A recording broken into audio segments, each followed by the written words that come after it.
হাদিস ও ফিকহ শাস্ত্রের প্রসিদ্ধ ইমাম হযরত সুফিয়ান সৌরি রহমতুল্লাহ আলাইহি বলেন, ইমালিদ দুনিয়া বিকদ্রি বাক ইকাফিহা আমাল্লিল আখিরতি বিকদ্রি বাক ইকাফিহা।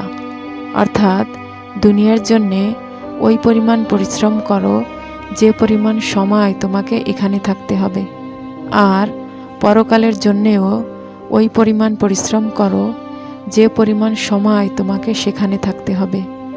সম্মানিত মুসলিম ভাই ও বোনেরা, আমরা সবাই জানি যে দুনিয়ার জীবন ক্ষণস্থায়ী, কিন্তু পরকালের জীবন অনন্ত অসীম।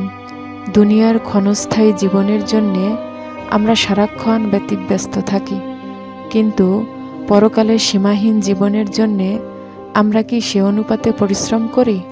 হয়তোবা কেউ করি, আবার কেউ করি না। আমাদেরকে অবশ্যই মনে রাখতে হবে যে পরকালই আমাদের আসল ঠিকানা। তাই আমরা যেন দুনিয়ার মায়ায় পড়ে পরকালকে ভুলে না যাই। আসুন আমরা পরকালের জন্যে অধিক পরিশ্রম করি এবং মহান আল্লাহ তাআলার কাছে ক্ষমা ভিক্ষা চাই।